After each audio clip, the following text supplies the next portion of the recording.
lá do Ceará. Estava tudo certo, várias igrejas para estar viajando conosco na minha caravana, na caravana que Deus colocou nas minhas mãos. Mas o negócio foi amarrando de tal maneira que eu falei, gente, é o diabo. E depois Deus disse para mim, não é o diabo. A queda não vai agora, vai em outro lugar. E aí eu até parei de falar na rádio sobre Israel. Eu falei, talvez Deus tenha algum propósito, eu queria muito ter ido. E quando isso aconteceu, uma discípula minha que mora em Portugal, ela me ligou e falou assim, amada, eu estou com os judeus que querem que você ore. Eu falei, e agora? Vou orar como? Vou orar no nome de Yahshua, né? Porque como é que vai fazer? Eles não aceitam Jesus? Ela falou, não, eles querem que você ore, não tem importância descer no nome de Yahshua. E aqui nesse altar, eu comecei a orar pelos judeus que me ligaram de lá. E comecei a ministrar. Eles choraram muito. Deus fez um milagre. Porque, eu não sei se vocês sabem, mas a presença de um judeu, ela é diferenciada. A presença. Aí nisso ela falou assim para mim, eu quero que você ore, porque vai estourar uma bomba nesse ano aqui. Vai vir uma grande sequidão. Nós estamos já estocando bastante alimentos e nós precisamos sair daqui. Nós estamos lá, quando eles falam comprar terras, em Portugal eles falam comprar uma vinha. Aí nós vamos para Portugal, vamos sair daqui de Israel e estamos olhando as vinhas lá em Portugal para a gente comprar, ficar um tempo lá até a guerra cessar. Aí nós voltamos para cá. Aí eu olhei, falei para minha discípula, ela falou assim, agora, o que eu faço? Como aconteceu esse monte de judeu aqui? Aí eu peguei, biblicamente, falei tudo como ela tem que receber um judeu na casa dela. Ela comprou toda a trataria, ela comprou lençol, o melhor. Ela gastou uma fortuna, do melhor. Ela entrava na loja, Deus falava assim, isso daqui é o lençol, isso daqui é a trataria, isso daqui é o prato, isso daqui é o talher, você vai dar para eles, isso, porque existe uma bênção quando você faz isso. Amém? Amém. Enfim, ela comprou, tá tudo lá encaixadinho, eles não foram. Porque o patriarca, o pai, falou assim que se a vez ele queria morrer em Israel, ele não ia fugir, ele queria morrer lá em Israel. E a família não foi comprar a vinha. E agora, quando aconteceu isso, o primeiro-ministro caiu na rua deles, aonde eles moram, mas a casa deles não foi atingida, o prédio e a casa deles não foi atingida. Só que eles estão nos bunkers, naqueles lugares subterrâneos escondidos, né? Todos eles estão escondidos e pedindo muitas orações. Então, todos esses dias, todo mundo me conhece de todos os estados, cidades, nações, me ligando e toda hora ligando, e um passa uma coisa, o outro passa outra. Então, esse final de semana foi assim, 5 minutos eu atendendo o telefone, e orando, e intercedendo, Deus dando várias palavras, Deus dando várias direções, Deus abrindo os nossos olhos acerca de muitas coisas. E o que eu quero falar com vocês? Nós terminamos Tabernáculos na sexta-feira às 17 horas e entramos, Yom Kippur, Rosh Hashanah, Yom Kippur, Tabernáculos. Yom Kippur já começa juízo e justiça. Yom Kippur e Tabernáculos quer dizer que Deus abriu o livro e é dado a justiça e a sentença. Amém? As piores guerras que existem em Israel, elas são em Yom Kippur. Todo combate que vem contra Israel é nesse período de Yom Kippur e Tabernáculos. Por quê? Porque eles sabem da vinda do Messias nesse tempo. Porque eles já sabem que eles estão planejando de restaurar o terceiro templo. E também é um ataque da nova ordem mundial contra Israel. Por quê? Todo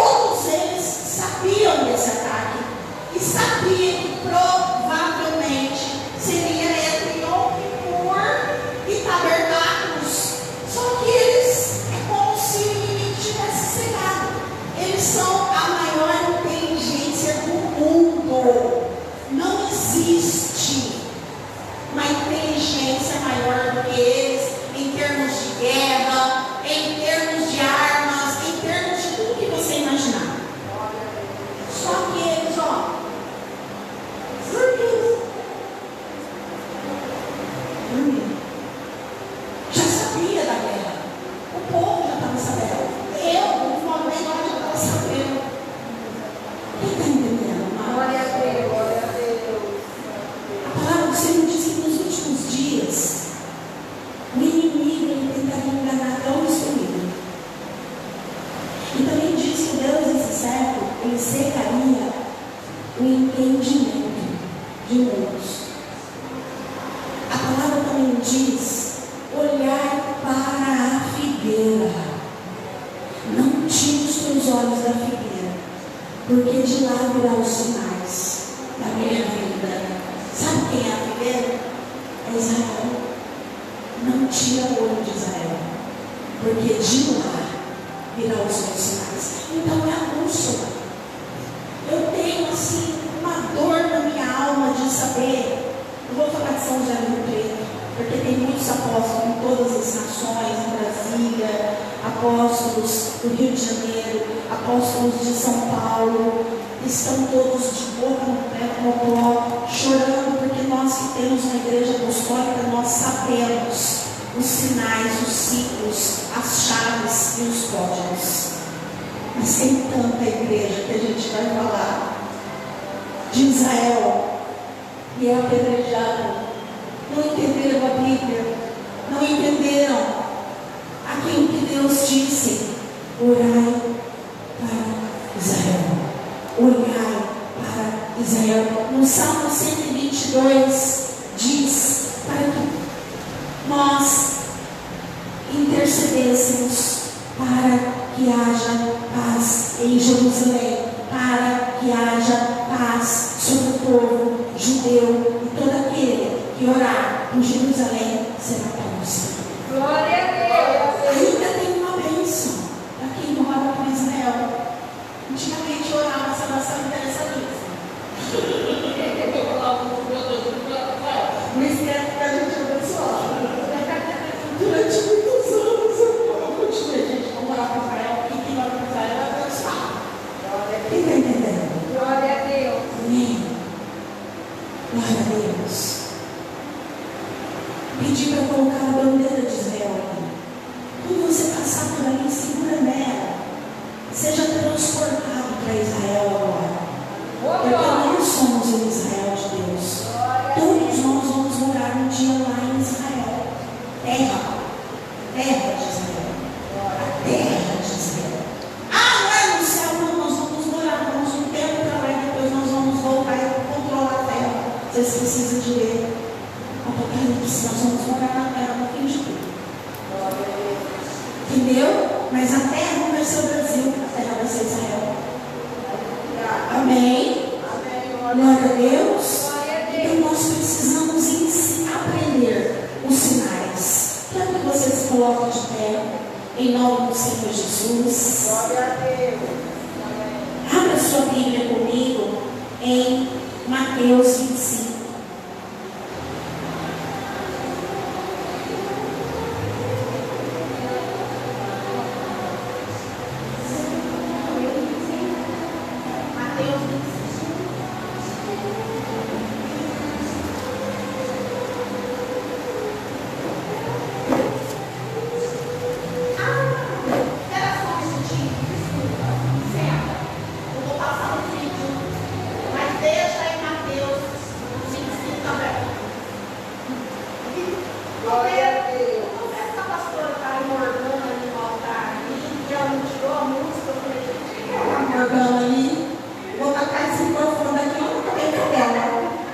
Aí o Espírito Santo me envia um vídeo.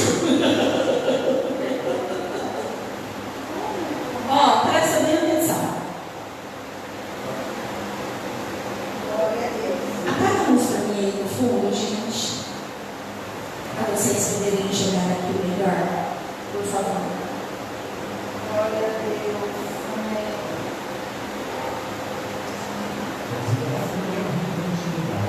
O Eufrates guarda acontecimentos históricos e segredos que vão além do entendimento humano. Porém, algo terrível está acontecendo com este rio. A cada ano que passa, ele tem ficado cada vez mais seco e muitos povos da Ásia Ocidental já estão sofrendo com a falta de água desse rio, que sempre foi muito grande e imponente. E o pior de tudo é que os países que são banhados pelo Eufrates parecem não estar muito preocupados com a sua situação e, em alguns casos, ainda agem contra a recuperação do rio. Mas e se eu te disser que essa situação de seca do rio Eufrates não se trata apenas de uma grave crise ambiental, mas também faz parte do cumprimento de alguma das profecias dos fins dos tempos? Neste vídeo eu vou te mostrar que o livro de Apocalipse faz revelações impressionantes sobre o futuro do rio Eufrates, que estão diretamente ligadas ao Armagedon, ou seja, a batalha final entre Jesus Cristo e Satanás e seus demônios. Será que a seca deste rio é um sinal de que nós estamos muito próximos da chegada do Anticristo? O que vai acontecer com a humanidade se o rio Eufrates deixar de existir?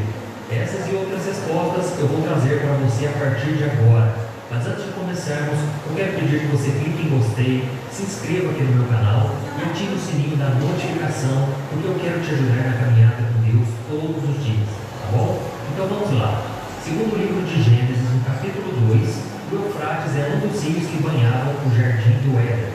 Suas águas passavam pelo local que Deus fez para ser a morada de Adão e Eva e de todas as Eufrates, ele passa no jardim, paraíso. em Gênesis capítulo 15, nós vemos que o rio foi nomeado por Deus como um dos limites da terra prometida que seria concedida aos descendentes de Abraão.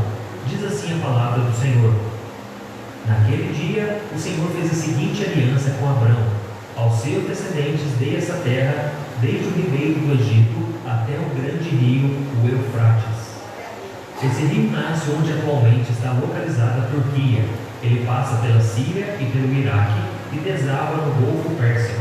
O Eufrates tem 2.700 quilômetros de extensão e é a principal fonte de água potável para milhões de pessoas dessas três nações. Além disso, as suas águas são usadas para irrigar lavouras e alimentar usinas hidrelétricas que produzem eletricidade para mais de 1 milhão de famílias. Mas o que sempre foi uma região crescente e muito fértil está se tornando um local de medo e incertezas, uma vez que a sua principal fonte de águas está simplesmente desaparecendo.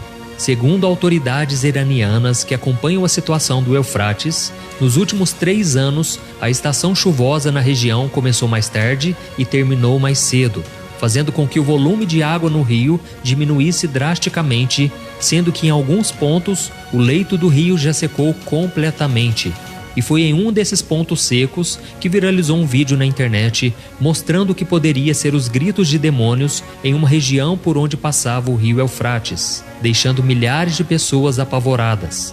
Isso porque, segundo alguns relatos, os ruídos seriam dos 4 anjos caídos que foram aprisionados por Deus e que só serão soltos quando a profecia de Apocalipse 9 se cumprir. Eu até fiz um vídeo falando sobre essa teoria dos ruídos assustadores no rio Eufrates, mas em momento algum eu afirmei que aquele barulho era real e que vinham dos 4 demônios aprisionados por Deus. E voltando à questão da seca que o rio Eufrates está passando, um grupo de cientistas afirma que não é apenas a questão climática que está afetando o volume das águas, mas também a má gestão da política de águas dos governos dos países banhados por ele. Há quem diga, inclusive, que os países querem que o rio seque de uma vez por todas por algum motivo que ainda é desconhecido. Afinal de contas, qual o benefício que a desertificação de um rio traria para a humanidade? Qual o interesse desses governantes? Acontece que é exatamente com a morte do rio que a profecia sobre o Armagedon irá se cumprir. De acordo com a Bíblia, os reis do Oriente vão caminhar pela terra seca, onde corria o rio Eufrates, até o Monte Megido, onde irão lutar contra o exército de Cristo na batalha final. Veja só o que Apocalipse capítulo 16 nos revela. O 6º anjo derramou a sua taça sobre o grande rio Eufrates, e secaram-se as suas águas para que fosse preparado o caminho para os reis que vêm do Oriente. Então vi saírem da boca do dragão, da boca da besta e da boca do falso profeta 3 espíritos imundos semelhantes a rãs. São espíritos de demônios que realizam sinais miraculosos. Eles vão aos reis de todo o mundo a fim de reuni-los para a batalha do grande dia do Deus Todo-Poderoso. Ou seja, assim que o rio Eufrates secar totalmente, a trombeta irá tocar e os demônios presos por Deus vão se soltar para destruir 1/3 da humanidade com seus 200 milhões de soldados. Leia comigo o que o apóstolo João disse sobre isso. O sexto anjo tocou a sua trombeta e ouviu uma voz que vinha das pontas do altar de ouro que está diante de Deus.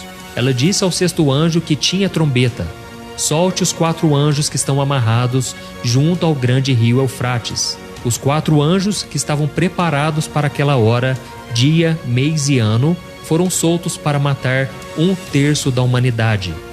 E não vai parar por aí, meus irmãos. Serão esses 4 espíritos malignos que irão mobilizar os governantes do Ocidente para marcharem pelo Eufrates e lutarem contra o exército de Jesus.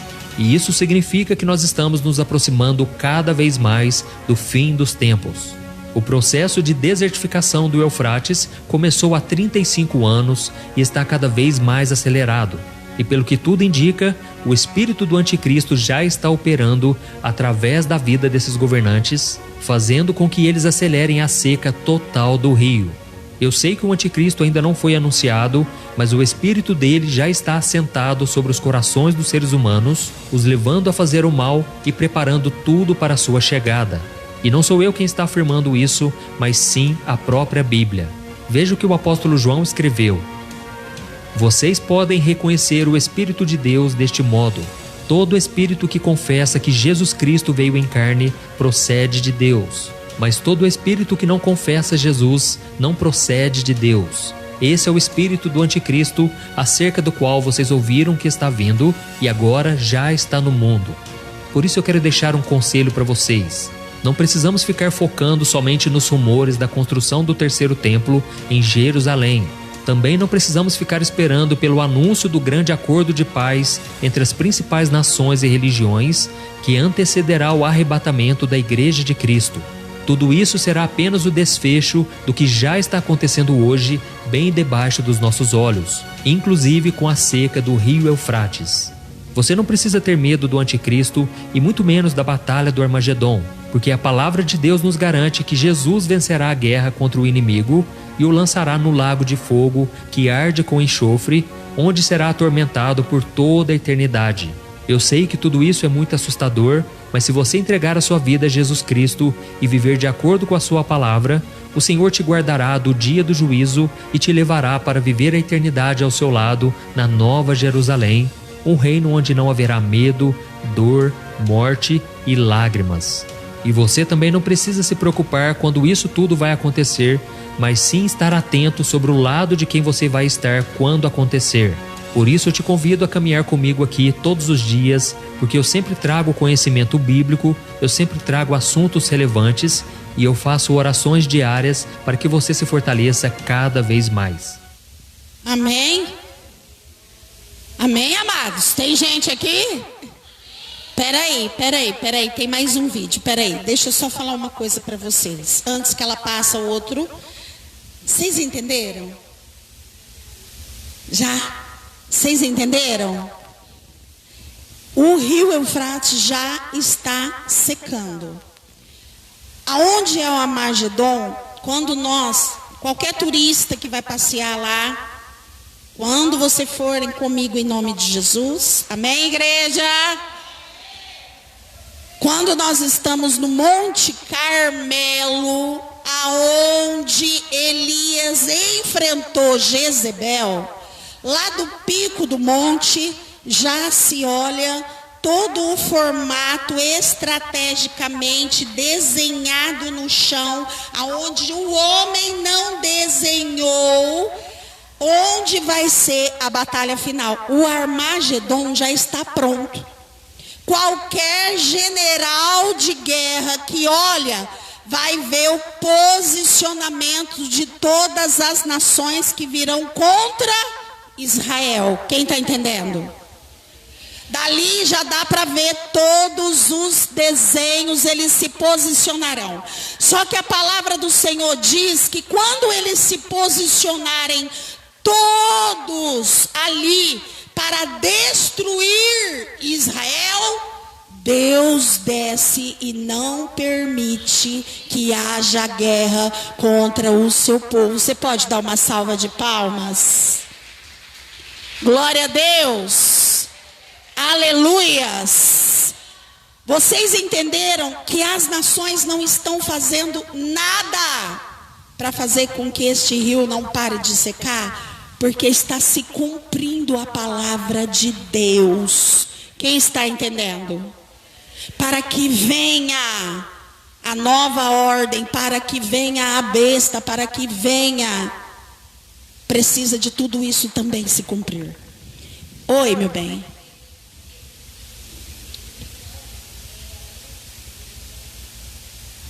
Onde eles vão marchar em direção a Israel, porque é a Arábia, divide. Esse rio Eufrates, ele divide. Quando ele secar, eles vão vir correndo de todas as nações. De todas as nações virão contra Israel. Quem está entendendo, gente? Ou seja, os sinais já estão se cumprindo. Um dos sinais é que o deserto iria florescer. Eu tive lá há uns 4 anos, 5 anos atrás, eu não me lembro a data, já está florescendo o deserto. Amém? É um dos sinais. Preste atenção nesse agora. Pode soltar, pastor. Um pouquinho mais alto que para mim. Que animação, né? Mas vamos falar da segunda vinda, podemos falar? Porque o próprio Jesus falou da segunda vinda. Quem mais falou sobre a segunda vinda? Olha, todos os apóstolos falam da segunda vinda. Pedro fala muito da segunda vinda. Paulo fala muito da segunda vinda. João escreveu o Apocalipse. Exato. Fala da segunda vinda. Gente, se você eliminar o aspecto profético da Bíblia, você tira 40% da Bíblia. Jesus falou muito sobre a segunda vinda. Então, tem muita gente, é importante você explicar isso, ô Vilela, eu acho bacana a tua pergunta, porque tem gente que fala, não, vamos falar só da salvação, porque falar da segunda vinda a gente não entende muito, não sabe quando é. Mas eu te pergunto uma coisa, você está assistindo uma novela, você gostaria de parar no meio da novela e não ver o fim? É claro que não. Um filme. Jesus, quando ele morreu e ressuscitou, todo o discurso dele... Não era o fim. Não era o fim. Todo o discurso dele é, eu vou voltar. E aí, não só quando ele morreu e ressuscitou, antes disso, ele já falava. Mas ali ele deixa claro que ele vai voltar. Entendeu? Lá em Mateus 24, 25, no chamado sermão profético, as últimas palavras de Jesus foi sobre a volta dele. Ele fala, assim como o relâmpago que sai do oriente e vai para o ocidente, assim há de ser a vinda do Filho do Homem. Ele promete que ele vai voltar. Lá em João capítulo 14, está na ceia, né? Na última ceia, você deve ter ido lá no cenáculo, lá em Jerusalém. Será? No Monte Sião, deve ter ido. Ah, sim, Monte Sião. Perto ali do túmulo de Davi, Tá. sabe? Em cima, você deve ter subido ali, Eu né? já fui. Aquele lugar onde tradicionalmente dizem que é tanto a última ceia como o lugar onde desceu o Espírito Santo. Que era uma casa que foi emprestada por um amigo de Jesus. Ele era provavelmente um essênio. E o bairro dos essênios era ali o Monte Sião. Bom, por que eu estou dizendo isso? Alguma coisa eu ia falar que me fugiu. Hoje a minha cabeça... O que você perguntou mesmo? Eu perguntei dos sinais, né? Quem falou... Não, mas o que eu você queria falou dizer- dos apóstolos, que já estavam avisando. Então, Aí falou da Santa Ceia, que foi nesse local. bom, Monte Sião. Jesus ele deixa claro que ele vai voltar. Por exemplo, lá no Monte das Oliveiras, quando ele começa a subir, os discípulos começam a ficar assim maravilhados. O anjo fala para eles, por que vocês estão assim tão maravilhados? Da mesma maneira que vocês estão vendo ele subir, ele vai descer aqui. Então está falando da volta dele. Então, Jesus, ele deixa claro que... lembrei. Obrigado, meu Deus. Que era um argumento tão importante, ele fugiu, né? Tem que ficar um pouco mais atento, que às vezes eu estou perdendo aqui. Na última ceia, que está lá, que está expresso lá em João capítulo 14, está aquele peso, né? Aquele peso, os discípulos estão vendo que a coisa provavelmente vai morrer. E aí ele começa um discurso lindo, ele diz assim: não se turbe o vosso coração. Crede em Deus, crede também em mim. Na casa do meu pai há muitas moradas. Se assim não fora, eu não vou-lhe teria dito. Eu irei, prepararei-vos lugar e voltarei para vós outros, para que onde eu estiver, vós estejais também. O que Jesus está dizendo para os discípulos? Eu estou indo embora, mas eu vou voltar. E eu vou buscar vocês para estarem comigo. Ele está falando do arrebatamento. Então, Jesus ele já começou a preparar os discípulos, porque ele estava achando que ele ia implantar o reino naquela hora. Né? No sermão de Mateus 24, eles estão primeiro lá na região do templo, né? E os discípulos olhando aquela coisa maravilhosa, e eles falaram, nossa Jesus, que construção maravilhosa, né? E Jesus falou, pois é, não vai ficar pedra sobre pedra que não seja derrubada. Ele está profetizando o que aconteceria mais ou menos uns 37 anos depois. Porque em 70 depois de Cristo vieram os romanos e destruíram o templo. Só que aí eles falam, mas como assim? Quais são os sinais que hão de ser da tua vinda? Porque ele já está ali falando para eles que ele vai embora. Aí ele começa a dar os sinais. E na hora que ele começa a dar os sinais, ele fala de sinais da natureza, ele fala de sinais geopolíticos, de guerra contra guerra, ele fala de apostasia, de engano. Cuidado, vede que ninguém vos engane, porque virão muitos em meu nome dizendo eu sou o Cristo. Entendeu? Ele começa a dar os sinais. E Vilela, hoje nós estamos vivendo numa época em que tudo está acontecendo. Quero até permitir aqui esse espaço e dizer que no dia 16 de outubro eu vou dar uma aula grátis no meu canal do YouTube, Lamartine Pozzella. É uma masterclass, a aula mais completa que eu já fiz. Eu contratei um cineasta para fazer, é uma coisa extraordinária. Sobre as 7 tendências que nós temos no fim dos tempos. E detalhe, sempre houve esses sinais. Algumas vezes tinham mais uns do que outros, agora está tudo acontecendo junto. Esse ano de 2023, eu nunca vi um ano igual a esse. Ah, é? Não, nunca vi um ano com tantas catástrofes que estão acontecendo. Olha, fogo em tudo quanto é lugar. No Canadá, no Havaí, gente, coisa de louco. Incêndios. Entendeu? Incêndios na Europa. Falei do Canadá já, né? Terremotos em tudo quanto é lugar, cara. Enchentes aqui no Brasil, no Rio Grande do Sul, nós tivemos o que eles estão chamando de a maior catástrofe ecológica de todos os tempos no Brasil. Então, assim, nós estamos tendo, assim, muitos sinais que estão acontecendo e todos ao mesmo tempo. Então, está chegando a hora. Você não pode dizer exatamente quando, porque Jesus proibiu, ninguém sabe o dia e a hora. Mas ele disse que era para você observar os tempos e as estações. E os sinais no Mar Morto? Sim, esse é maravilhoso também. No final dos tempos, o livro de Ezequiel diz que o Mar Morto, isso também é uma profecia linda, porque ele diz que o Mar Morto, ele voltaria a ter água potável, a ter água doce, inclusive peixes iam nadar nele, coisa e tal. Agora, detalhe, Ezequiel fala que a parte norte seria assim, mas a parte sul continuaria salgada. Agora, Ezequiel foi um profeta do exílio, nós estamos falando aí de 2.600 anos atrás. Naquela época, não existia parte norte do Mar Morto. Era tudo uma coisa só. É uma coisa só. 50 anos atrás era uma coisa só. Quando é que o Mar Morto se dividiu em 2? Depois que Israel voltou para sua terra e começaram ali prosperar, muita gente começaram a usar a água do mar da Galileia, o Mar Morto começou a secar. E na hora que ele começou a secar, ele se dividiu em 2. Hoje, inclusive, tem um canal que eles fazem entre a parte norte e a parte sul para que a parte sul não seque completamente. Mas se você olhar até na imagem do satélite, viraram 2 corpos de água. E detalhe, na parte norte começaram a aparecer, veja, a água do Mar Morto está descendo cada vez mais. Então isso significa que já há centenas de metros de um lado e de outro, onde havia água, não tem mais água. O que acontece? Aquela pressão daquela água sobre aquela terra não existe mais. Então, do subterrâneo, começaram a aparecer crateras com água doce. que começou a pressionar para fora. Não tem mais o peso da água empurrando para baixo, a água começou a vir de baixo para cima. Brotar de baixo. Hoje já tem mais de 9.000 crateras, chamadas de bolaines.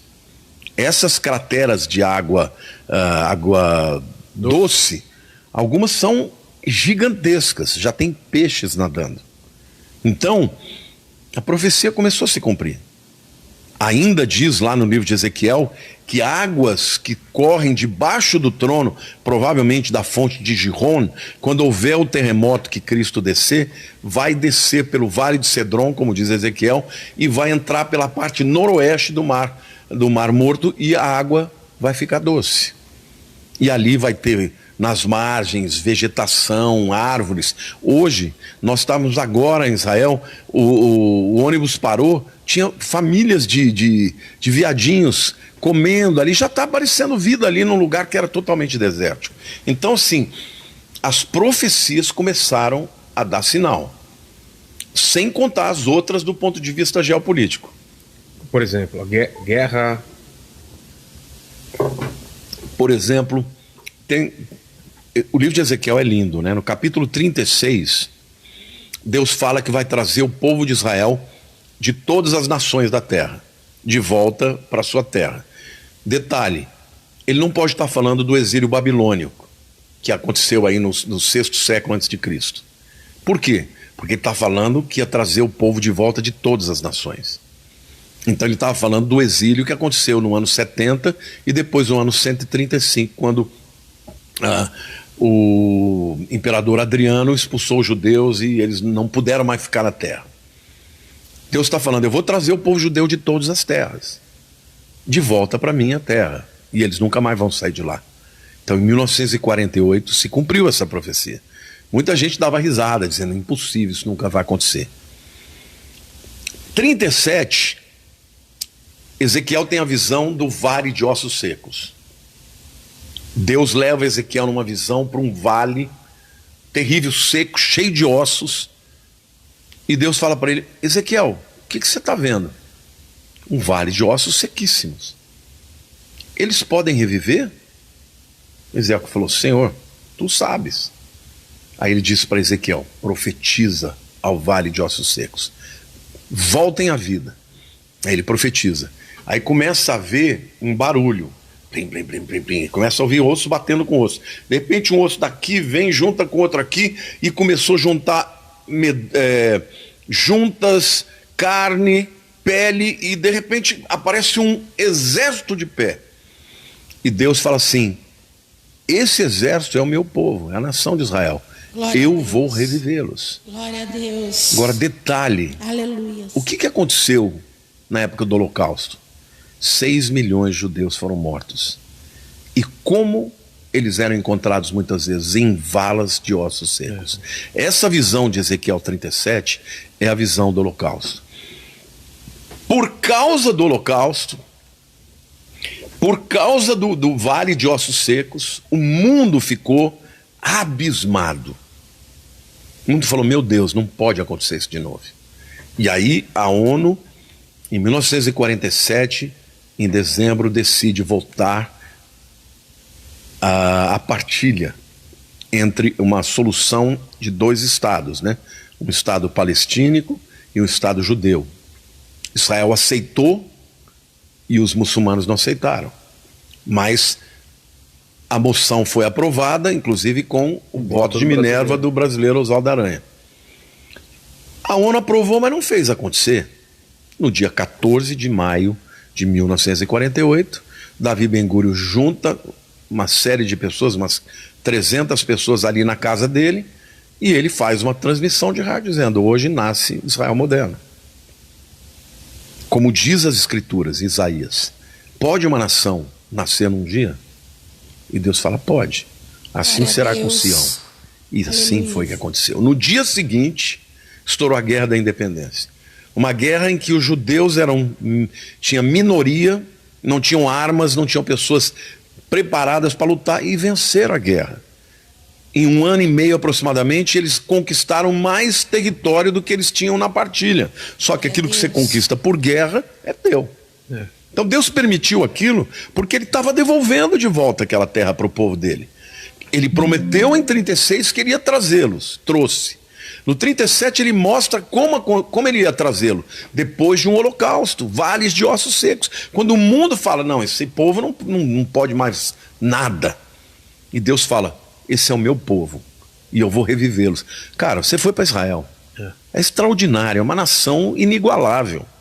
Inigualável, tudo aquilo que você vê no deserto, sabe, florescendo, plantações, tem profecia dizendo que o deserto iria florescer.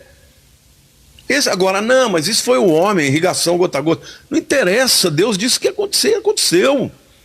Agora vem o 38 e fala de Gog e Magog. Que é, se você pega lá, todas aquelas nações que virão contra Israel, que vão atacar Israel, são as nações que estão aí. Gog, Magog é Rússia. Pérsia é Irã. Então tá tudo ali. Turquia, Rússia. A China também ou não? China não está lá, embora alguns afirmem que Magog também é China. Império do Leste, alguma coisa assim, não tem alguma coisa? Isso é no Apocalipse, é outra coisa. Tá. Mas essa guerra de Gog e Magog é uma coisa tão extraordinária, porque você pegar o Flávio Joséfo, ele fala que os Magogians são os sítios. Quem são os sítios? Ou citas, como está na Bíblia? É o povo das estepes, é a Rússia. Então, quando você pega, eu tenho um vídeo no YouTube, se alguém quiser, tiver interesse de ver quem é, porque lá eu falo cada um daqueles nomes diferentes, eu mostro historicamente quem é. Entendi. Entendeu? Todas as nações que estão lá e que a Bíblia diz que vão invadir Israel são aliadas hoje. E contra Israel.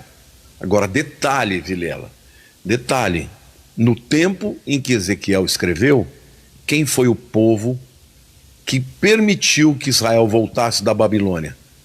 Foram os persas. Ciro, o grande Ciro, imperador persa, foi ele que destruiu a Babilônia e foi ele que permitiu que o povo judeu voltasse. Então ele é um grande aliado. Só que esse Ezequiel, quando ele profetiza para o que vai acontecer no futuro, ele diz que os persas serão inimigos. E quem é o maior inimigo hoje do Irã?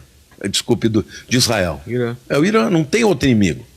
Agora, alguém vai dizer, não, mas hoje o Putin está fazendo acordo com Israel. Agora, tem até um amigo que é judeu, né, que um colega, nem o conheço pessoalmente, mas é uma pessoa que me segue, diz que gosta muito de mim. Um dia ele me questionou, ele falou, escuta, mas o Putin está fazendo acordo com Israel, tá tendo uma boa relação. Eu falei, meu amigo, eu não estou dizendo que é o Putin, eu sei quando vai ser, eu só estou dizendo que em algum momento você pode ter certeza que a Rússia vai se voltar contra Israel e vai invadir, juntamente com todas essas nações. Aí eu até falei, assista o meu vídeo que você vai ver. Ele, não sei se assistiu, mas ele falou que iria ver. Então, assim, o que eu vejo do ponto de vista futurístico para Israel, eu vejo um momento em que Israel está se tornando cada vez mais, eu não diria indefeso, porque Israel é muito poderoso, né? Israel tem tecnologia, eu acredito que tem bomba atômica, eles não dizem que tem, mas todo mundo sabe que tem, né? Mas eu acredito que esse apoio econômico, esse apoio incondicional que os americanos dão para Israel, um dia vai fraquejar. Porque quem vai dar a vitória para Israel, segundo Ezequiel 38, é o próprio Deus. Glória a E Deus. vai ser uma vitória Amém. cachapante, vai ser uma Pode vitória finalizar, pastora. extraordinária. Mas isso tudo está no futuro. Glória a Deus, amados. Hoje vocês estão tendo uma aula de história. Amém? De Bíblia. Porque muitas vezes nós chegamos dentro da igreja precisando de alguma coisa para Deus mudar na nossa vida e não estamos olhando para o tempo de Deus. E os tempos de Deus são esses para nós. Então, nesse momento, o mais importante para você é conhecer a palavra de Deus e conhecer a Deus. Conhecereis a verdade e a verdade vos... Glória a Deus. Amém? Se coloque de pé agora para mim liberar essa palavra em nome do Senhor Jesus, de Mateus. 25.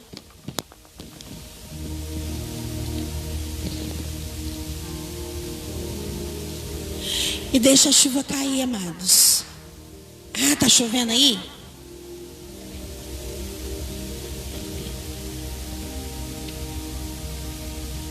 Ai, socorro.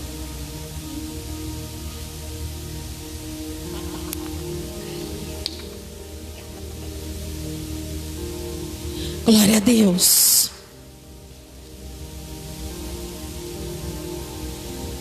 Amém? Todos abriram? Em Mateus 25, a palavra do Senhor nos relata que o reino dos céus será, pois, semelhante às 10 virgens que pegaram as suas candeias e saíram para encontrar-se com o noivo. 5 delas eram insensatas e 5 delas eram prudentes.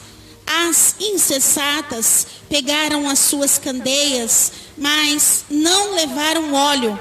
E as prudentes, porém, levaram óleo em vasilhas junto com as suas candeias. E o noivo demorou a chegar, e todos ficaram com o sono e adormeceram.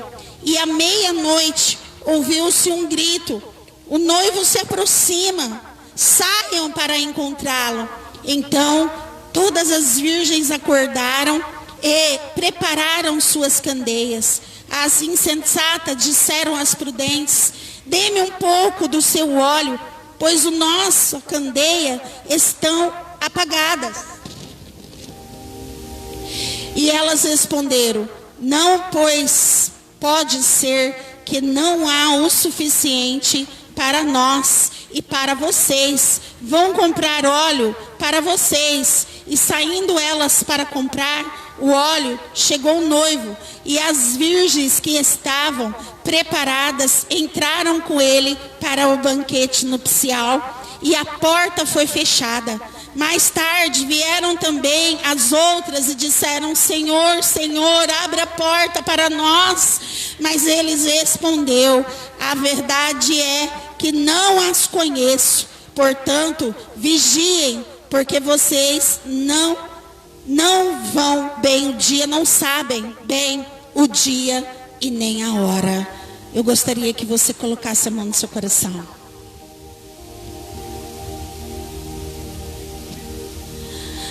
Senhor, desperta a tua igreja nessa noite. Há muitos que dormem e ainda não se atentaram para esta palavra tão poderosa, tão profética, aonde o próprio Jesus disse que ora ele viria, pelo qual buscaria a sua noiva, mas a sua noiva que está preparada, a sua noiva que constantemente, de dia e de noite, ela se alimentou com óleo, que é o Espírito Santo de Deus.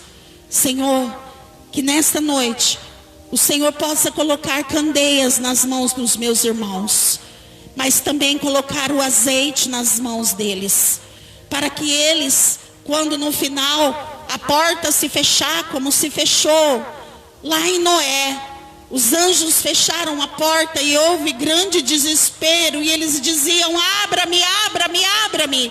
E os anjos disseram: não há mais como abrir a porta. Vocês deveriam ter ouvido os profetas. Hoje eu estou aqui como profeta para anunciar a hora pelo qual o Senhor vem. Talvez alguns de nós será arrebatado antes. Talvez nós vamos encontrar Jesus amanhã, o ano que vem. Ou não sabemos também o momento da nossa morte. Mas sabemos que nesse dia nós temos que estar preparados para encontrar com o noivo. Amém? Prepara agora na sua mão. Fala profeticamente: Senhor, eu pego a minha candeia agora profeticamente. Fala com o Senhor: Senhor, pode acender a luz lá no fundo para mim. Senhor, eu pego a minha candeia profeticamente. Senhor, eu pego o meu azeite profeticamente. E eu nunca vou deixar que o azeite se acabe.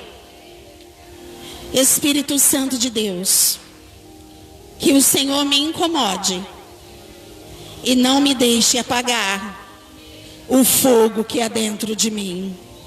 Você pode dizer glória a Deus? Pode se assentar em nome do Senhor Jesus. Dê uma salva de palmas para o Senhor Jesus. Jesus, ele falava através de parábolas, diga assim, parábolas. E falava parábolas para esses homens, e para nós pode até apresentar algo tão diferente, né? Mas existe uma cultura do céu, fala assim, existe uma cultura do céu. O Brasil tem uma cultura, mas os judeus têm outra cultura. A cultura dos judeus é a cultura do céu. Glória a Deus. Nós somos o Israel de Deus. Você pode dizer isso? Nós não podemos viver debaixo da cultura brasileira. Você pode dizer isso? Porque nós não somos brasileiros. Nós fomos aliançados. Amém? Nós fomos enxertados na figueira. Glória a Deus. E a figueira é Israel. Pode dar uma salva de palmas para o Senhor. E quando Jesus, ele olha para esses homens, e ele diz assim, a respeito dessas virgens. Por que ele falou a respeito disso? Porque era uma cultura. Era uma cultura. Olha só, eu vou contar. Era um costume dos judeus que o noivo chegasse à meia-noite, presta bem atenção, à casa da noiva, onde as damas de honra cuidavam dela. Quando a noiva chegava, quando o noivo chegava, era anunciado. A moça saía com as lamparinas para iluminar o caminho até a casa para comemoração. A noiva somos nós. Cristo é o noivo. A noiva traz o Espírito Santo, a verdade do Senhor, pelo qual nessa noite o Espírito Santo de Deus, ele quer nos conduzir à verdade. A noiva vai de encontro porque ela tem a luz, porque ela tem os 7 Espíritos de Deus. E ela vai de encontro ao noivo. Nós estamos indo de encontro ao noivo. Nós estamos preparados, nós estamos com as nossas lamparinas acesas. O noivo nessa dia está dizendo para mim e para você: o casamento já está marcado, a festa já está marcada, os convidados, eu já enviei os convites, mas nessa noite ele está falando com a noiva, que sou eu e você. Você já está preparado? A sua candeia já está preparado para ir de encontro ao Senhor? Hoje ele colocará uma candeia nas suas mãos e colocará o azeite novo. Glória a Deus, aleluia.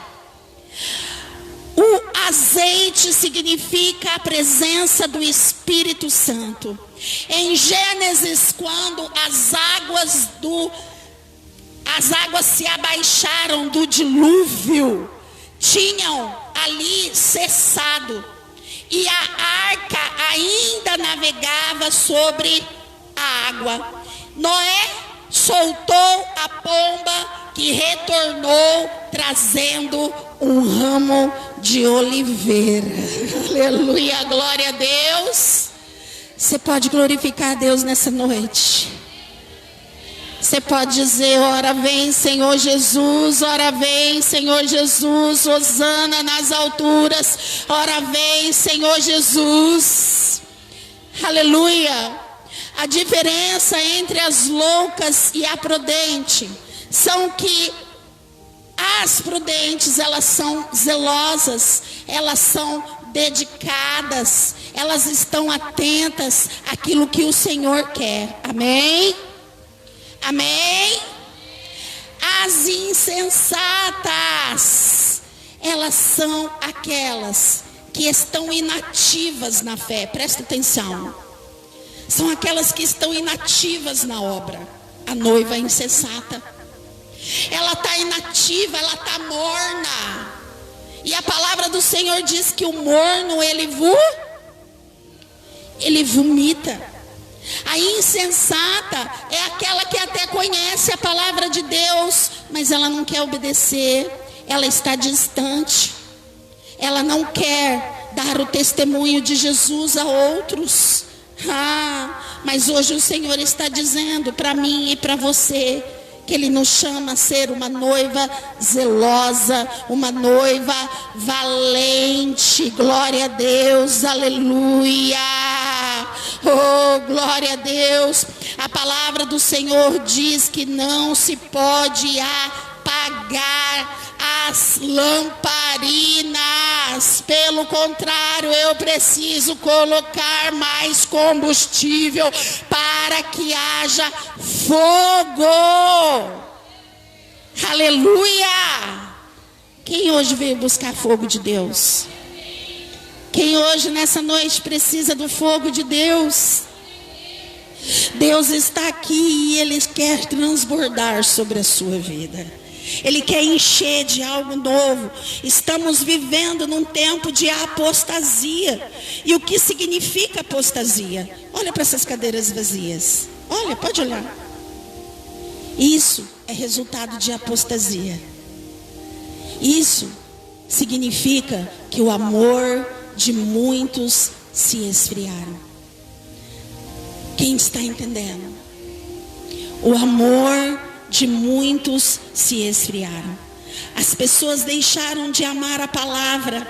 Elas amaram mais a cultura da terra do que a cultura dos céus. Elas amaram mais a mamon, as riquezas, as bênçãos. Elas amaram mais as festas. Elas amaram mais aos homens, as vaidades. Elas amaram mais as coisas. Queria que as intercessoras ficassem orando em línguas. Todas elas em línguas, em línguas, em línguas, sem parar. Amém? Amém, pastora? Em línguas, em línguas, em línguas, em línguas, em línguas. Rabadaya Shaya, Narasi, Abasi, Urialarabasúria. Sabe por quê? Por que eu pedi para elas orarem em línguas? Porque anjos chegaram aqui neste lugar agora com vestidos de noivas. E eles começaram a passar agora para todos os lados. Hoje o Senhor está dizendo: eis que eu trago vestido de noiva. Hoje eu trago. Ele está trazendo lá dos céus esse vestido novo para você. Porque em algum momento esse vestido pode ter sido rasgado. Em algum momento esse vestido pode ter ficado ali sujo. Em algum momento esse vestido, ele pode ter ficado danificado na caminhada da tua chamada, na caminhada com Jesus. Há muitos que foram feridos, há muitos que estão com vestido de noiva ensanguentado, mas não com o sangue de Jesus. Ensanguentado por causa da perca, ensanguentado por causa da traição, por causa da ingratidão, por causa do abandono. Há muitos que o vestido está todo ensanguentado, mas não é com o sangue do Cordeiro. A palavra do Senhor diz que as vestes, elas devem estar salpicadas com o sangue de Jesus. Mas não com o seu sangue, não com as suas feridas, não com as suas dores, não com as suas lamentações, não com as suas murmurações. Então hoje eu quero que você, profeticamente e espiritual, receba hoje, da mão do anjo, a tua vestes de noiva. Para o Senhor, tanto o homem como a mulher se vestirá de noiva, porque não há sexo, não é o feminino ou o masculino, é o filho, é a filha, mas somos um só. Glória a Deus, aleluia. A palavra do Senhor diz que era totalmente preparado preparada essas lamparinas na mão dessas mulheres. Tudo tinha um objetivo quando a noiva saía ao encontro do noivo. Tinha todo um objetivo. Ela percorria o lugar escuro. Olha que forte isso. É muito forte, não é? Eu estou arrepiada. Se eu cair para trás, vocês continuam. Ela percorria com a lamparina para ver o caminho, para enxergar o caminho. Porque se nós não tivermos a lamparina, a gente não enxerga. A gente não vê. O inimigo nos cega. O inimigo nos abate. Há quantos abatidos, quantos soldados estão abatidos? Quantos soldados morreram e perderam a guerra? Sabe por quê? Porque o azeite acabou. Porque se esqueceram desse encontro. O maior objetivo de ser cristão é esse encontro.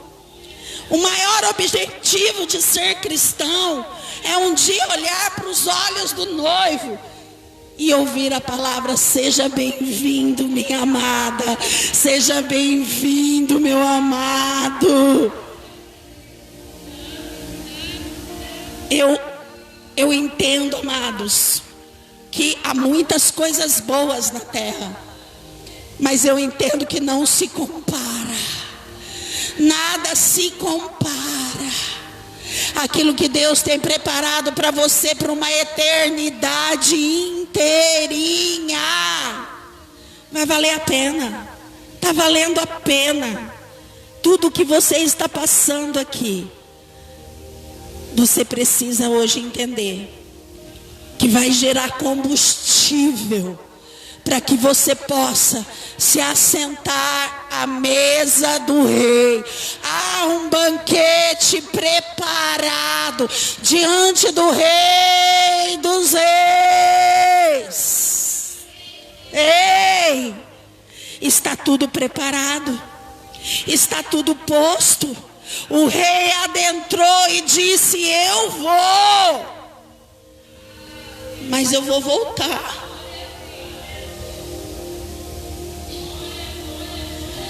Ele está preparando, Ele já preparou um lugar para você. Um lugar. Talvez aqui na terra você não tenha lugar. Talvez aqui na terra você não tenha casa. Talvez aqui na terra você não tenha um lugar de honra. Mas o Senhor disse: eu te colocarei num lugar de privilégio. E colocarei teus inimigos debaixo dos teus pés. E te colocarei em alto retiro. Te colocarei em alta honra.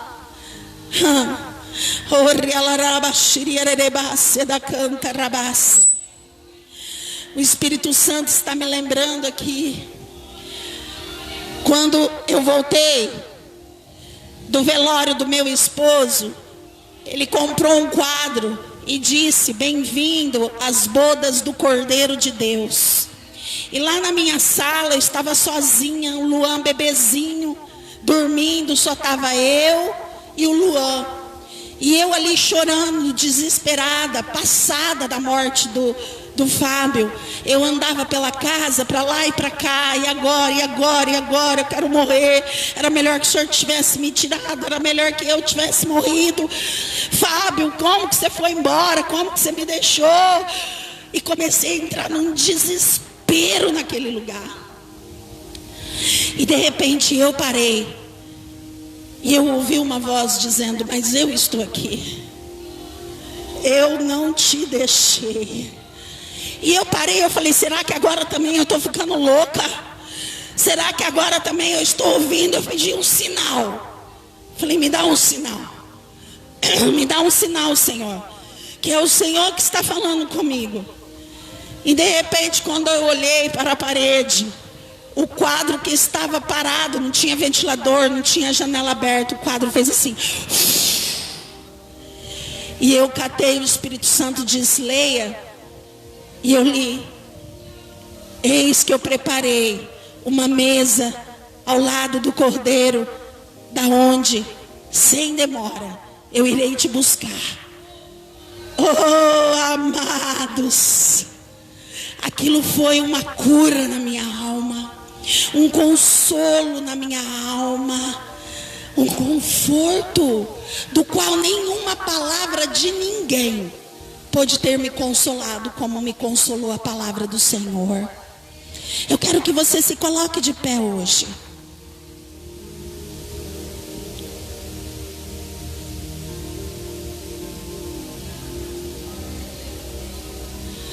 Quero que você venha para frente agora. Glória a Deus. Vem para frente aqui.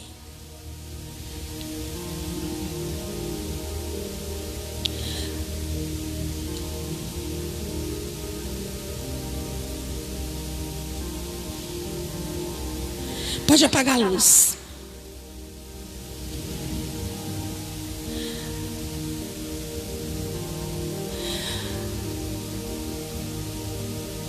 A guerra que está acontecendo em Israel, ela é uma guerra espiritual, não é uma tomada de território.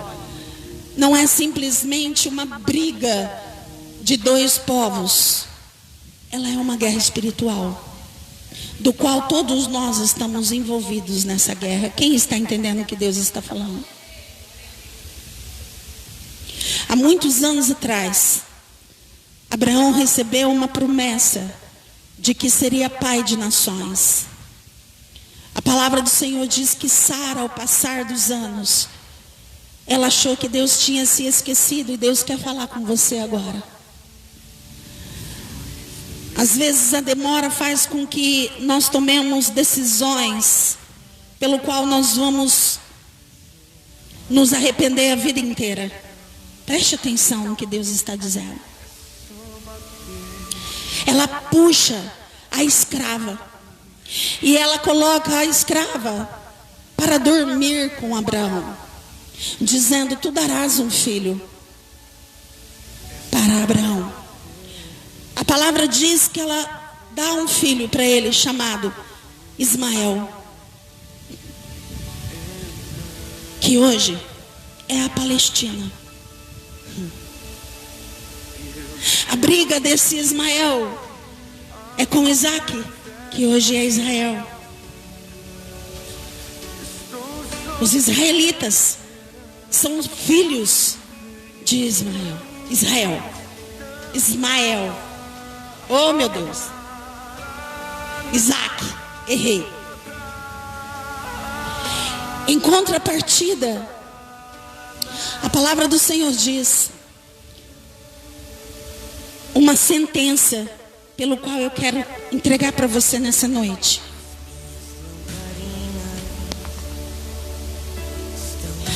A sentença pelo qual se encontra em Amós 1, 7, 8. E também se encontra em Sofonias 2, 4, contra Gaza, o muro de Gaza.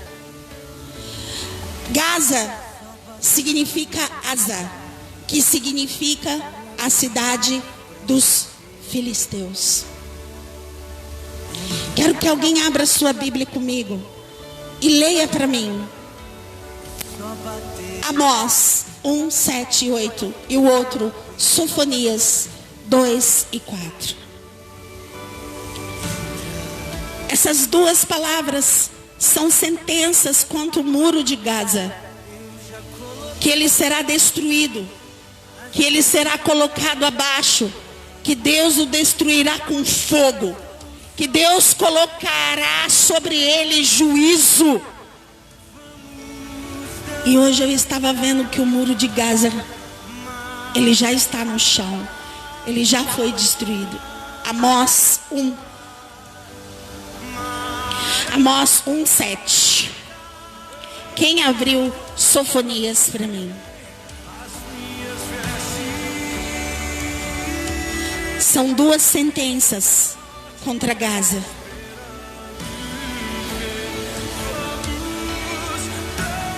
Pode ler, vem aqui com o microfone para todo mundo ouvir.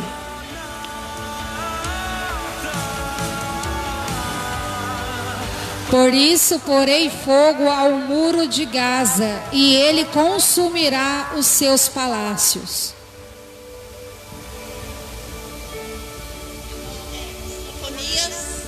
2:4.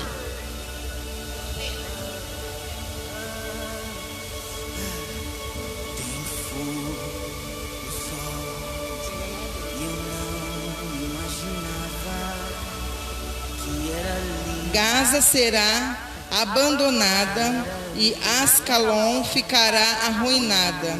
Ao meio, Asdod será banida e Ecrom será desarraigada. Glória a Deus. Você pode dar uma salva de palmas para o Senhor.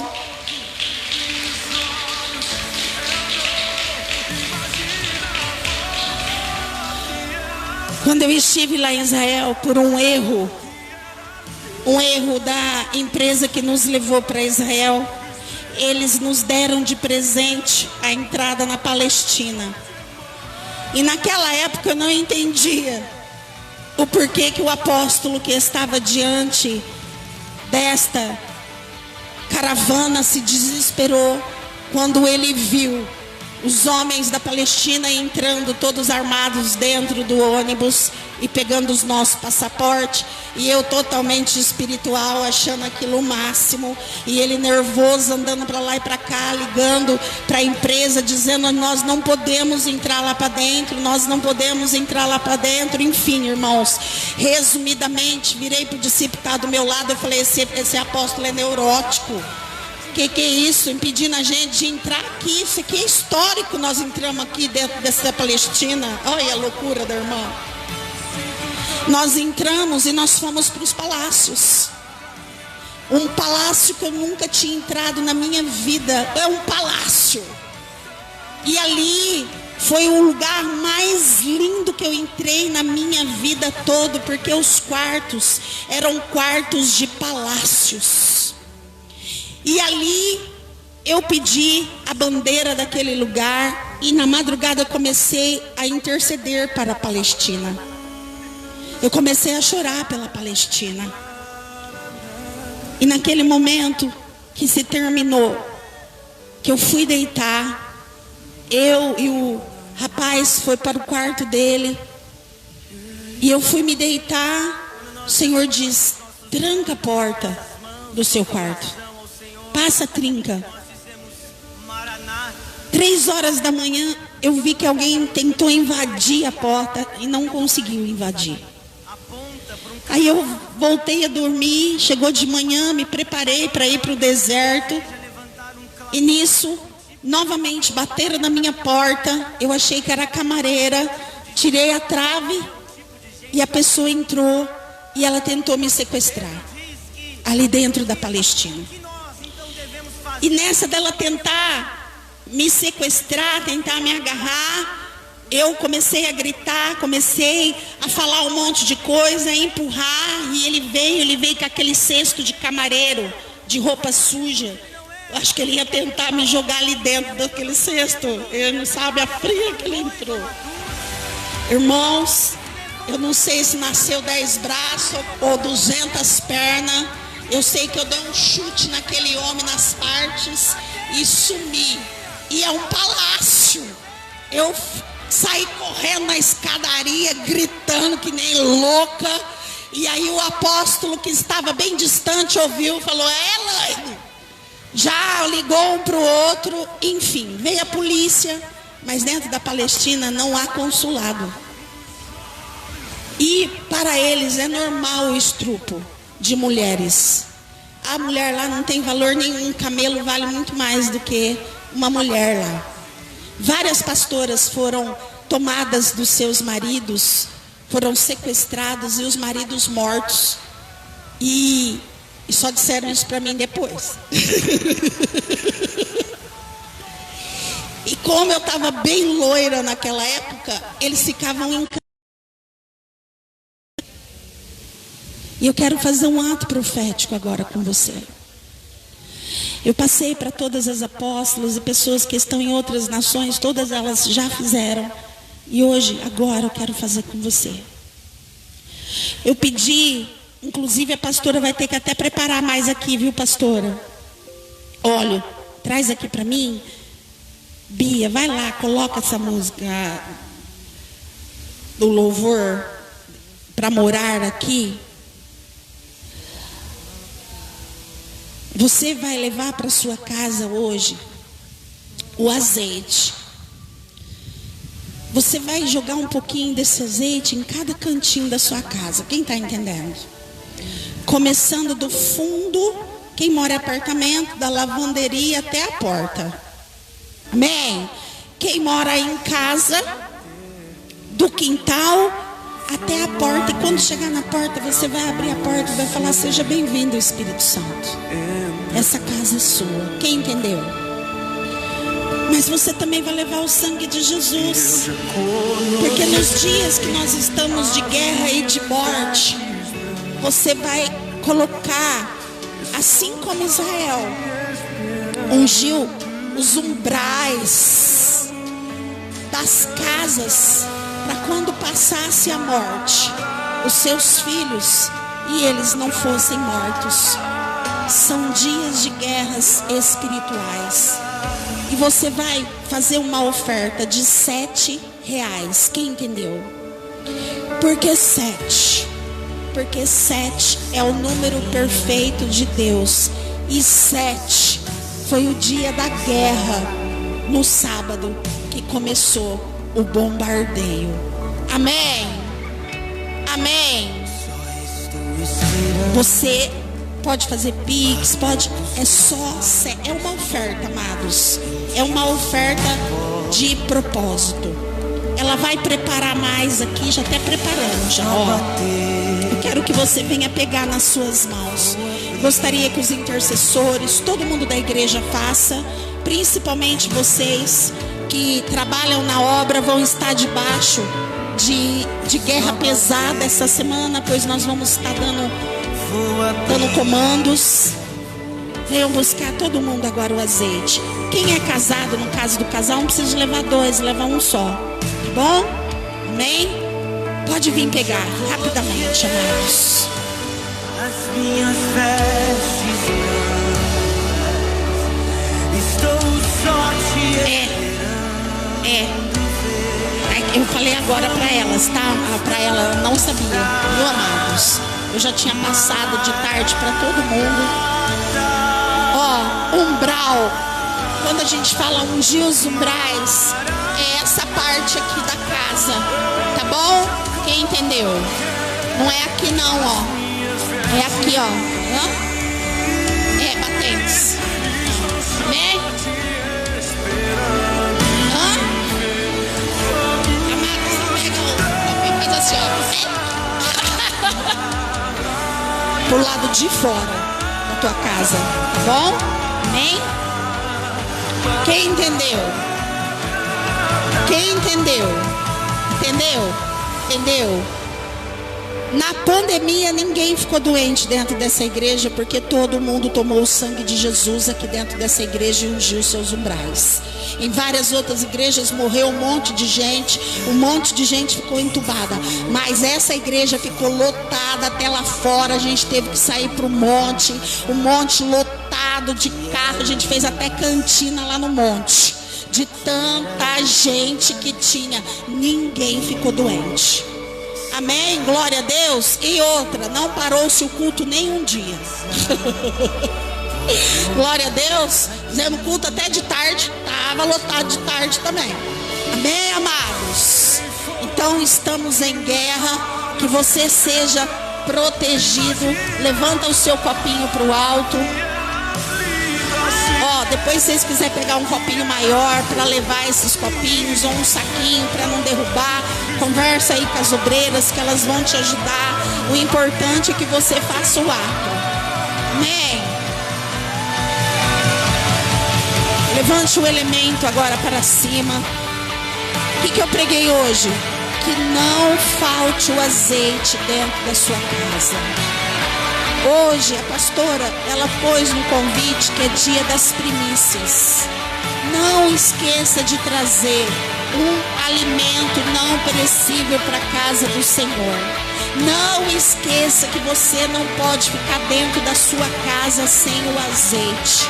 Quando você for fazer compra um azeite para a casa do Senhor e um para sua casa, um suco de uva para a casa do Senhor e um para a sua casa. Depois você me conta o que Deus vai fazer nas suas compras, o que Deus vai fazer lá nos seus mantimentos. Você me conta já. Tem que testemunho disso, verdade ou não é? O que Deus faz quando você faz isso com as suas compras? Senhor, esse é para o Senhor, esse é para minha casa, esse é para o Senhor, esse é para minha casa. Não deixa faltar o sangue de Jesus e nem o azeite na sua casa. Não seja nécia, seja prudente. Soberano Deus, quero que prepara para mim também, em nome de Jesus. Pega para mim aqui, fazendo um favor, põe aqui em cima para mim. Glória a Deus. Ai de ti, irmã. Ai. Ai e ui. Soberano Deus, eterno Pai, eu quero agora declarar, Senhor, sobre essa palavra profética, que o teu povo viverá um tempo de provisão. Ainda, Senhor, que a terra passe por sequidão, eles terão para dar e não para pedir emprestado, pois o sangue do Cordeiro de Deus os protegerá da morte, da peste, da praga. Nós somos o teu povo eleito, herdeiro e co-herdeiro em Cristo. Eu abençoo agora cada um deles para ouvir a tua voz e para serem a imagem e semelhança do Cristo. Que eles sejam, Senhor, imitadores do Senhor, em obediência, em santidade. A noiva, ela representa a santidade. Que eles se tornem noivas santas para receber o Cordeiro de Deus, para receber naquele grande dia das mãos do Senhor a coroa da vida eterna. Amém. Glória a Deus.